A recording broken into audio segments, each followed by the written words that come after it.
Na kutoka CGTN kimataifa, hii ni Nuru ya Mashariki tuliokuandalia. Maonyesho ya Canton yaingia awamu ya 3 yakiangazia bidhaa za maisha ya kila siku. Kampeni ya uhamishaji mkubwa wa watu yaboresha maisha na kurejesha ardhi kaskazini magharibi mwa China, yani Ningxia. Na mwenyekiti wa tume ya Umoja wa Afrika asifu mpango wa China wa ushuru sifuri wakati wa changamoto za kimataifa. Kwa hayo na mengine mengi, karibu kwenye Nuru ya Mashariki. Jina langu ni Jacob Mogoa, usiondoke.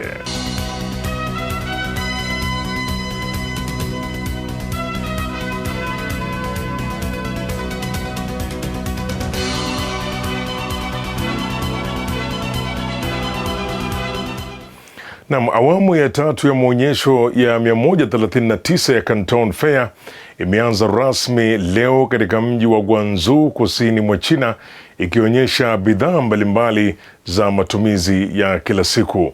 Mwenzangu Tom Wanjala ana maelezo zaidi. Sehemu hii ya siku 5 ya moja ya maonyesho makubwa zaidi ya biashara duniani yanayoendelea kuanzia tarehe 1 mwezi Mei hadi 5 mwezi huu wa Mei inalenga bidhaa kama vile vifaa vya watoto kuchezea, bidhaa za mama na mtoto, nguo za nyumbani, vifaa vya ofisini pamoja na bidhaa za afya na burudani. Maonyesho haya yanafanyika katika eneo la mita za mraba 1515 na yanajumuisha vibanda vipatavyo 25,000.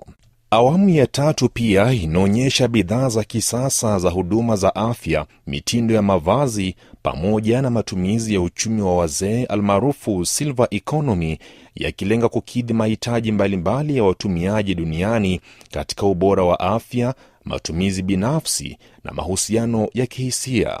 Zaidi ya matukio 150 ya uzinduzi wa bidhaa mpya yanatarajiwa kufanyika.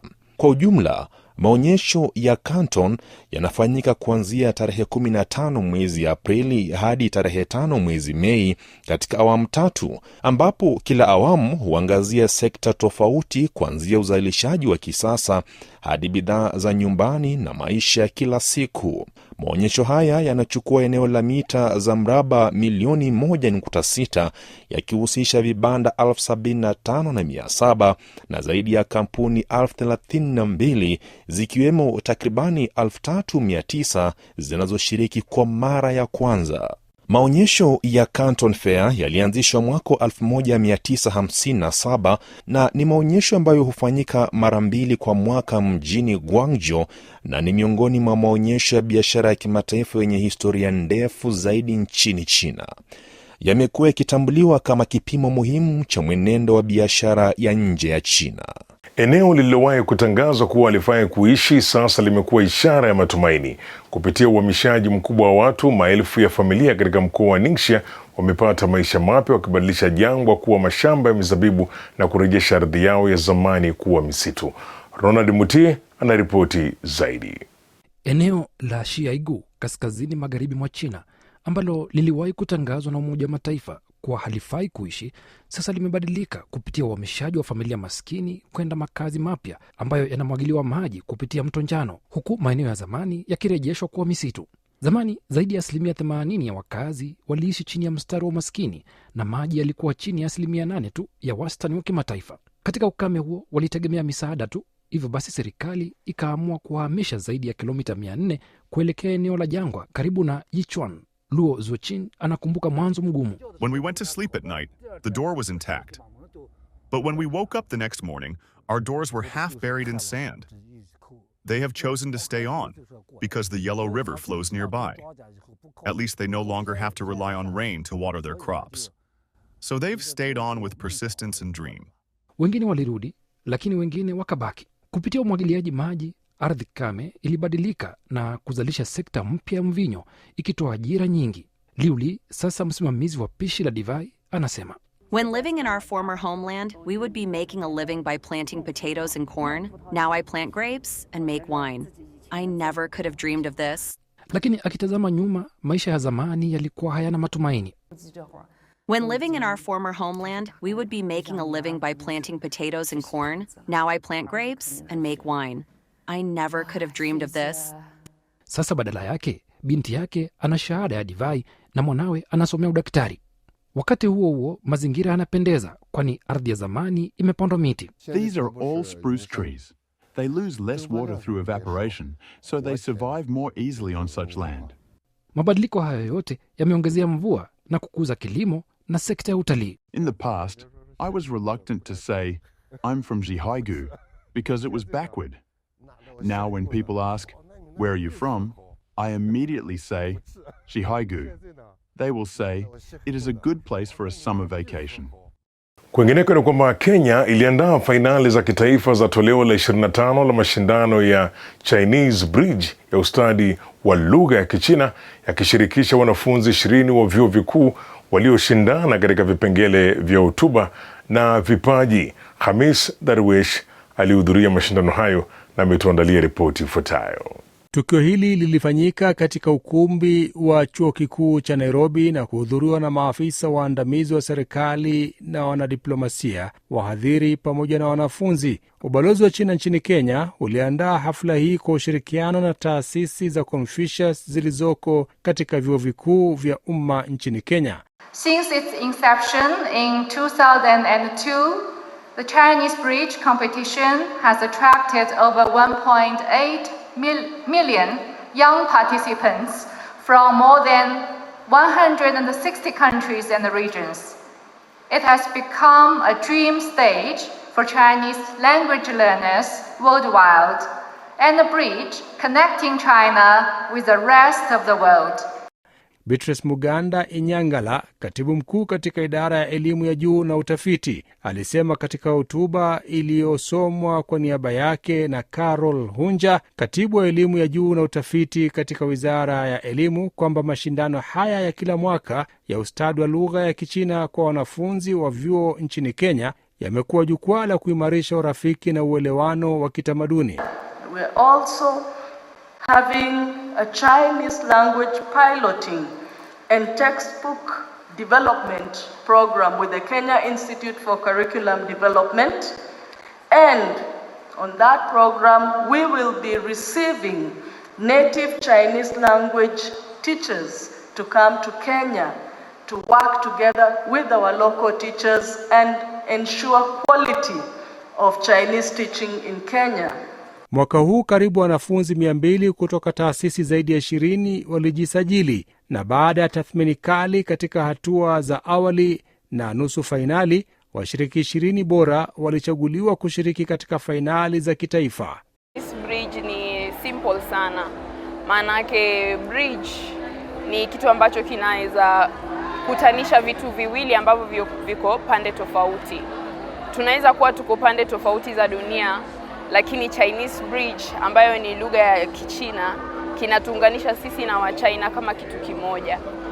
Mwenyekiti wa Tume ya Umoja wa Afrika Mahmoud Ali Yusuf amesema uamuzi wa China kutoa ushuru 0 kwa bidhaa kutoka nchi za Afrika ni hatua ya wakati mwafaka, hasa wakati athari za vita vya Iran zinaendelea kuleta changamoto kwa nchi za Afrika. Nilizamia taarifa hiyo na kukuandalia ripoti ifuatayo. Kuanzia Mei mosi, China imepanua mpango huo wa ushuru 0 ili kujumuisha nchi zote 53 za Afrika ambazo ina uhusiano wa kidiplomasia nazo.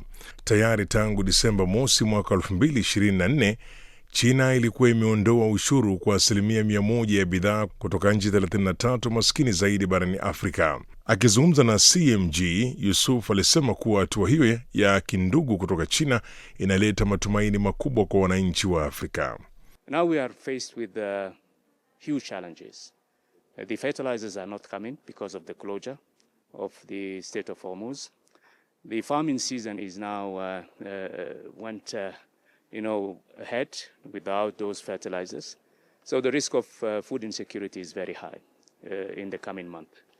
And we also see kind of isolationist policies across the world. And protection is growing everywhere. Yusufu pia alitoa wito kwa jumuiya ya kimataifa kusikiliza sauti ya Afrika na kushinikiza kuwepo kwa sheria za biashara za kimataifa zilizo za haki zaidi. Alisifu ushirikiano wa China kupitia jukwaa la ushirikiano kati ya China na Afrika, yani FOCAC, akisema China inajitahidi kujenga ushirikiano wa haki na wazi na Afrika. So the decision of His Excellency President Xi to allow African products to enter the Chinese market with zero tariff is very timely. I would like to really express on behalf of the Commission our sincere gratitude for this very brotherly gesture that all Africans appreciate. Aidha, alieleza kuthamini sera ya China kwa nchi za Afrika, akisisitiza kuwa ushirikiano unaojengwa kati ya pande hizo mbili ni wa haki na wenye uwazi. Alibainisha kuwa juhudi za Rais Xi Jinping na serikali yake kupitia jukwaa la ushirikiano kati ya China na Afrika yani FOCAC zinaendelea kuimarisha mahusiano yenye manufaa kwa pande zote. Na katika sehemu yetu ya Fahamu China, hivi sasa China inakabiliwa na ongezeko kubwa la idadi ya watu wazee, ambapo kufikia mwaka jana watu wenye zaidi ya miaka 60 wanatarajiwa kuzidi milioni 320. Hali hii imeongeza mahitaji ya huduma bora na za kisasa kwa wazee, huku wadau wa kimataifa wakianza kuingia sokoni na kutoa suluhisho mbalimbali za kimataifa, kama anavyotufahamisha Zakia Pong kwenye sehemu yetu hii ya Fahamu China.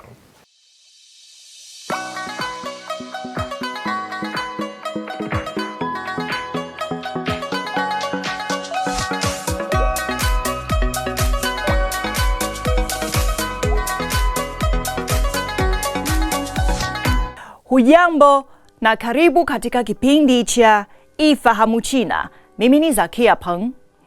Wakati idadi ya watu wenye umri wa zaidi ya miaka 60 nchini China ikizidi milioni 320 mwaka 2025, nchi hiyo inakabiliwa na mahitaji makubwa ya huduma ya ubora wa juu kwa wazee. Na wadau wa kimataifa wanaleta suluhisho la dunia katika soko. Kwa maelfu ya miaka, utii wa watoto kwa wazazi umekuwa msingi mkuu wa jamii ya China. Kwa kawaida, watu wa China wanaoelezea kwa kukaa karibu na wazazi wao wanaozeeka. Lakini leo maisha ya mijini na mabadiliko ya mtindo wa maisha vinabadili taratibu utamaduni huo. Kwa kuwa wazee wengi wanaonyesha hamu ya kuzeeka wakiwa huru, wazee katika nyumba za kutunza wazee wanasema kama wengine wengi nao pia walikuwa na wasiwasi kuhusu kuhamia katika nyumba hizo, lakini baadaye wakagundua sehemu hizo ni nzuri na zina uhai tofauti na walivyohofia, wakaamua kuishi hapo. Nyumba hiyo inahudumiwa na kundi la wazee kutoka Ufaransa ambao wameishi nchini China kwa zaidi ya muongo mmoja na lenye miaka zaidi ya 30 ya uzoefu wa kimataifa. Utafiti wa ndani kuhusu wazee unaonyesha kuwa zaidi ya wazee milioni 40 nchini China ni walemavu kamili ama wana aina ya ulemavu. Karibu wazee milioni 15 wanaishi na ugonjwa wa kusahau, mara nyingi wakisumbuliwa na kupoteza kumbukumbu, mihemko na kuchanganyikiwa. Wakati idadi ya wazee ikiendelea kuongezeka, mahitaji ya utaalamu wa huduma za wazee yanaendelea kuwa na dharura, na watoa huduma wa kimataifa wakiwa na uzoefu mwingi wanaweza kutoa suluhisho la thamani. Taasisi hizi ni sehemu ya mwelekeo unaokuwa. Katika miaka ya karibuni, China imepanua orodha yake ya uwekezaji wa kigeni ili kushawishi ushiriki wa kigeni katika sekta ya huduma kwa wazee. Mabadiliko haya ya sera yanaakisi ahadi ya serikali ya kupanua machaguo ya huduma za wazee na kukabiliana na mahitaji tofauti ya idadi ya wazee.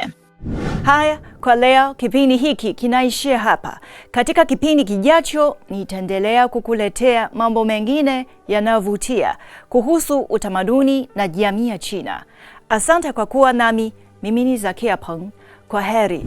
Na kabla ya kukamilisha basi Nuru ya Mashariki, tunawaletea masomo ya lugha ya Kichina. Katika sehemu hii tunakuletea basi masomo haya ya lugha ya Kichina kwa njia ambayo ni rahisi na ya kuvutia zaidi.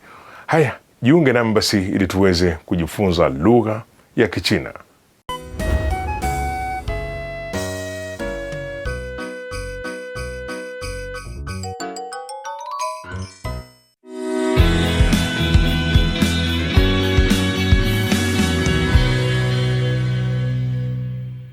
第6课，你的个子真高。 Mambo, karibu katika daraja la Kichina la YCT. Somo la YCT ni mfumo wa mafunzo ya lugha ya Kichina unaowaongoza watoto kujifunza Kichina kwa ufanisi na kuinua kiwango chao cha uelewa wa lugha ya Kichina kwa pande zote. Kwanza, tuanze kwa kuchangamsha akili zetu. Kutafuta tofauti. Kuna tofauti 4 katika picha hizi mbili. Tafadhali, mwambie mwalimu ni maeneo gani tofauti katika picha zote mbili. 头发、眼睛、耳朵、鼻子。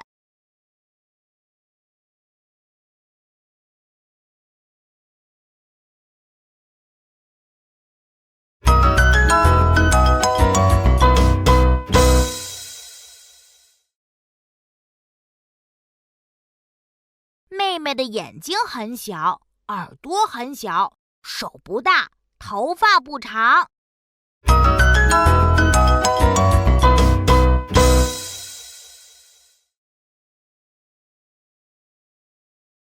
妹妹的眼睛很小，耳朵很小，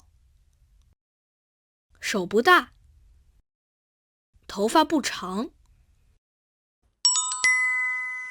妹妹的眼睛大吗？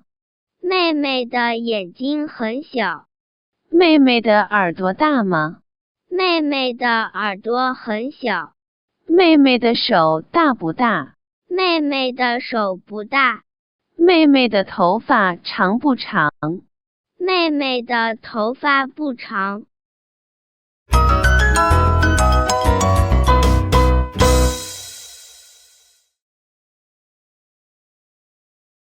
妹妹的眼睛很小，耳朵很小，手不大，头发不长。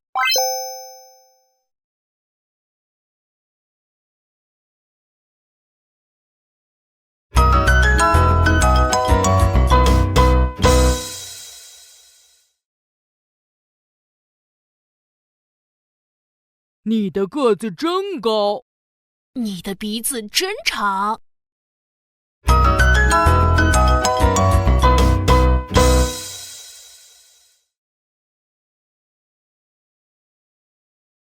你的个子真高， 你的鼻子真长。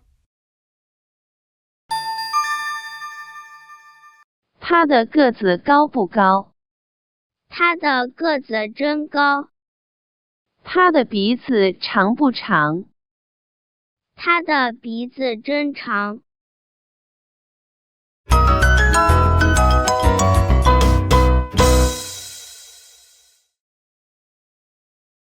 你的个子真高， 你的鼻子真长。 Sasa tumemaliza majaribio yetu. Hebu tutazame video hii kuhusu hadithi, kisha tujibu maswali.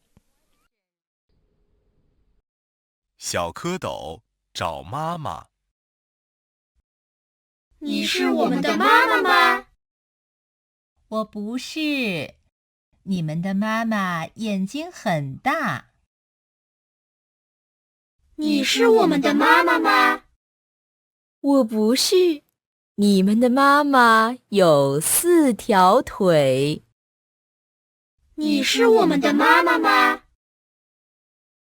我不是。你们的妈妈没有尾巴。 你是我们的妈妈吗？ 我是你们的妈妈，我爱你们。 妈妈，妈妈。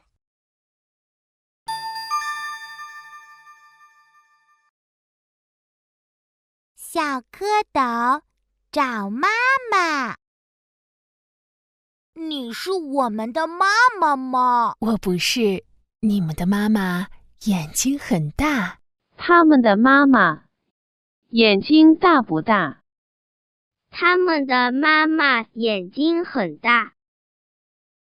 你是我们的妈妈吗？我不是，你们的妈妈有4条腿。